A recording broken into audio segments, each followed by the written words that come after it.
مجھے امید ہے کہ وہ تمام مسلمان جو کسی بھی غیر مسلم ملک میں اقلیت کی حیثیت سے زندگی گزار رہے ہیں، انہیں زندگی میں کبھی نہ کبھی یہ ضرور ایکسپیرینس کیا ہوگا کہ جب وہ خود روزے سے ہیں لیکن ان کے گرد لوگ جو ہیں وہ کھا پی رہے ہیں. خاص طور پہ جب لنچ کا وقت ہوتا ہے تو آپ کے کولیگز، کیونکہ ان کا تو روزہ نہیں ہے، وہ مسلمان نہیں ہیں، وہ کھا پی رہے ہوتے ہیں. کوئی برگر کھا رہا ہے، پیزا کھا رہا ہے، کافی پی رہے ہیں لوگ، تو خوشبوئیں طرح طرح کی ارد گرد آپ کے آ رہی ہوتی ہیں. وہ وقت بھی ایسا ہوتا ہے کہ آپ کی بھوک چمک جاتی ہے. لیکن کیونکہ آپ اللہ کی ذات کے لیے، اس کی رضا کے لیے روزے سے ہیں، تو آپ کچھ بھی کھا پی نہیں رہے ہوتے، لیکن آپ کی ارد گرد سب لوگ جو ہیں وہ اپنا لنچ انجوائے کر رہے تھے. ان لوگوں کو یہ ذہن میں رکھنا چاہیے کہ اللہ تعالیٰ کے ہاں ان کا بہت بڑا اجر ہے، ان کے لیے بہت بڑی خوشخبری ہے کہ ان لوگوں کے لیے فرشتے جو ہیں وہ دعا گو رہتے ہیں کیونکہ وہ روزے سے ہیں. سب سے پہلے کیونکہ روزہ سحری سے شروع ہوتا ہے تو ہم سحری سے بات شروع کرتے ہیں کہ سحری کی بہت زیادہ اہمیت ہے ہمارے مذہب میں.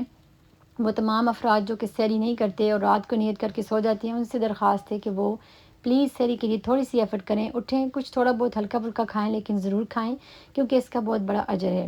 حضور صلی اللہ علیہ وسلم نے سحری کی اہمیت پہ بہت زور دیا ہے. آپ صلی اللہ علیہ وسلم نے فرمایا کہ سحری کو ہرگز ترک نہ کرو، سحری کرنے والوں پر اللہ اور اس کے فرشتے سلام بھیجتے ہیں. تو یہ ایک بہت بڑی بات ہے جس سے ہمیں محروم نہیں ہونا چاہیے. اور بھلے آپ ایک گلاس پانی پئیں، ایک کھجور ہی کھا لیں یا کوئی ایک دو لقمے کھا لیں، کچھ بھی تھوڑا سا ہی کھائیں لیکن ضرور کھائیں. اس کے دو فائدے ہیں. ایک تو یہ کہ آپ کی جسم کے اندر خوراک جاتی ہے تو آپ کو نشو و نما تو ملتی ہی ہے، لیکن کیونکہ آپ نے سحری کیا، آپ روزہ رکھنے والے ہیں، تو فرشتے آپ کے لیے مغفرت کی دعا کرتے ہیں. اس لیے اس دعا سے محروم نہ ہوں اور ضرور سحری کر کے روزے کی نیت کریں. ایک اور حدیث میں ہے، حضور صلی اللہ علیہ وسلم نے فرمایا کہ جب کوئی روزہ دار روزے سے ہوتا ہے اور اس کے ارد گرد لوگ کھا پی رہے ہوتے ہیں تو جب تک ان کا پیٹ بھر نہیں جاتا اس وقت تک فرشتے روزہ دار کے لیے مغفرت کی دعا کرتے رہتے ہیں.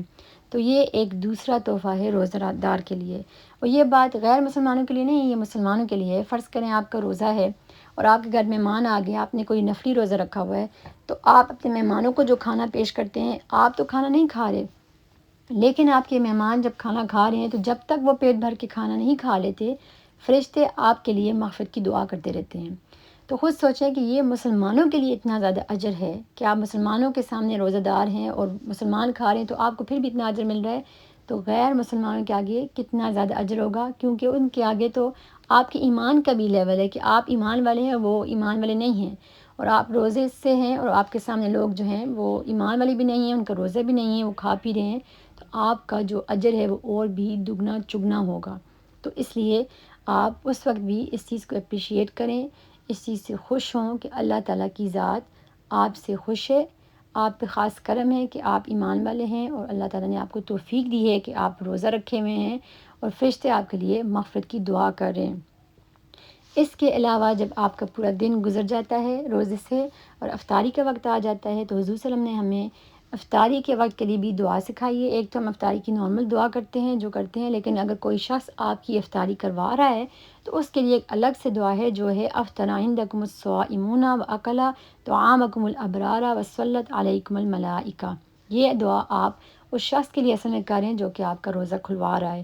اس دعا کا مطلب یہ ہے کہ اللہ تعالیٰ آپ کا روزہ داروں کے ساتھ افطار کروائے اور نیکوکار لوگ آپ کے دسترخوان میں آپ کے ساتھی بنیں اور فرشتے آپ پر سلامتی بھیجیں. یہ دعا روزہ دار اس شخص کے لیے کرتا ہے جو کہ اس کی افطاری کرواتا ہے.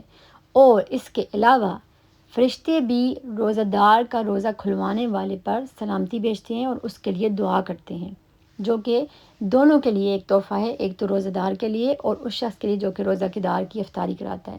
تو اگر آپ یہ بات سوچیں تو صبح سحری سے لے کے افطاری کے وقت تک آپ اللہ کی رحمت کے سائے میں ہیں اور فرشتوں کی دعاؤں کے سائے میں ہیں. فرشتے سارا دن آپ کے لیے دعا کرتے رہتے ہیں، سحری کرنے کے لیے آپ کی دعا کرتے ہیں، دن کے دوران آپ کے سامنے کوئی کھاتا پیتا ہے تو وہ آپ کی مغفرت کی دعا کرتے ہیں. جب آپ روزہ کھولتے ہیں تب اللہ نے کہا ہے، حضور نے فرمایا کہ آپ جو بھی مانگیں گے اللہ آپ کی دعا قبول کرے گا افطاری کے وقت.